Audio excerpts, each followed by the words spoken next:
His Royal Highness the late Duke of Edinburgh, also known as Prince Philip, Earl of Merioneth and Baron Greenwich, was born Prince Philip of Greece and Denmark in Corfu, on June 10, 1921. He was the only son of Prince Andrew of Greece and Princess Alice of Battenberg. He was little more than a year old when his father was sent into exile by an army court-martial following Greece's calamitous defeat in a war with Turkey.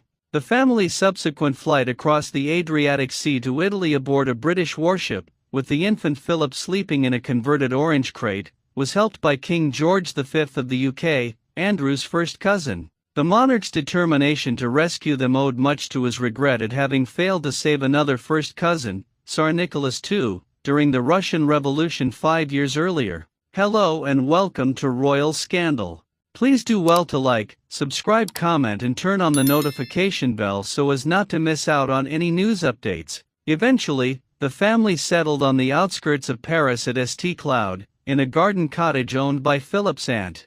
Philip attended a small day school nearby, but in 1930 his world was again thrown apart when his mother, whom he had always adored, suffered a severe mental breakdown. While known for outrageous statements many saw as bigoted, Prince Philip made personal sacrifices to support the Queen. Prince Philip died aged 99. He was the longest-serving British consort and dedicated more than half a century to supporting the Queen. When an 18-year-old Philip started writing to his 13-year-old second cousin once removed, Princess Elizabeth, in 1939, little did he know what he would have to sacrifice for a life of service. Born into the Greek and Danish royal families, Philip attended Gordonstoun School in Scotland and the Royal Naval College at Dartmouth. He joined the British Royal Navy in 1939 at the age of 18 and went on to serve with the Mediterranean and Pacific fleets in the Second World War. His first sacrifice came when Philip was granted permission by King George VI to marry Elizabeth. Before the official announcement of their engagement in July 1947, Philip abandoned his Greek and Danish royal titles as a member of the House of Schleswig-Holstein-Sonderburg-Luxembourg and adopted the surname Mountbatten. The sudden death of George VI meant Elizabeth became monarch in 1952, forcing another sacrifice for her husband sooner than either of them may have predicted. When Elizabeth became queen, Philip left active military service having reached the rank of commander, effectively giving up a promising naval career that could have seen him become First Sea Lord. Some have speculated that he had hoped to spend longer as a military man before settling into life at the Queen's side, becoming, in his own words, the world's most experienced plaque unveiler. Speaking on the couple's 70th anniversary, Buckingham Palace commentator Richard Fitzwilliam said, "Philip would have far preferred a naval career than to be in a supporting role." Series creator Peter Morgan is quoted as saying, "Philip, I think, had made the mental calculation that he would enjoy 20 years of married life before this dreadful crown business would happen.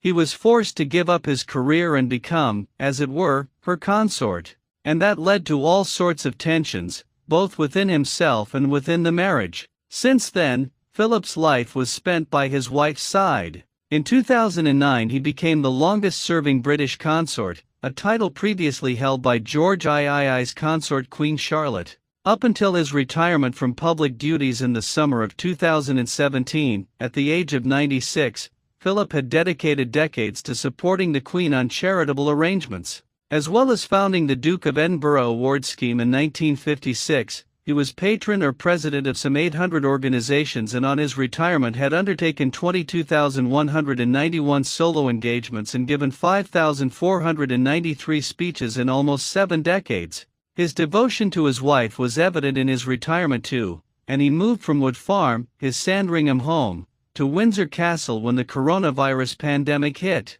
They spent many months together, likely the longest time since the early days of their marriage, as they shielded to avoid the risk of COVID-19. He even added a bonus engagement to his list, appearing at Windsor Castle for a transfer ceremony of the role of Colonel-in-Chief of the Rifles, in July 2020. Formally dedicating his life to playing the supporting role to his wife went against the grain of his overtly masculine character. In some ways, Elizabeth's coronation put the final seal on the sacrifice he had made of his freedom. He had to relinquish his cherished naval career. Afterwards, he was obliged to channel his energies into his new responsibilities, only driven now by his strong sense of duty rather than by his passion. What struck me about him always was his enormous diversity of interests and also the depth of them. He really was a polymath, said Charles Anson, who was the Queen's press secretary from 1990 to 1997. He took an interest in young people with the Duke of Edinburgh's trust. He took an interest in wildlife, with his work with the World Wildlife Fund, in tech and science. Prince Philip oversaw the modernization of Buckingham Palace after the Second World War, as well as reorganizing the Balmoral and Sandringham estates and becoming Ranger of Windsor Great Park. He wanted to make the royal household and the monarchy less stuffy, not to have so much formality everywhere, said Anson. I think he was influenced by his naval career.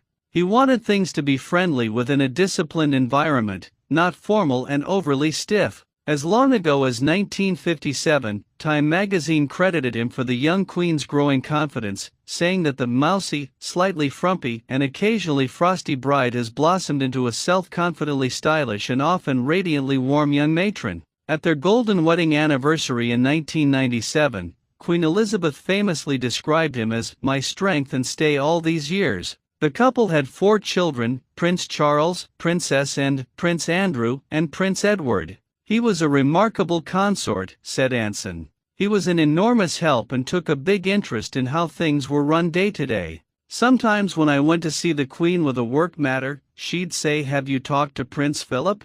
If I said not yet, she'd say, "Run it past him," or "Talk to him about it." He was easy to talk to and encouraged dialogue.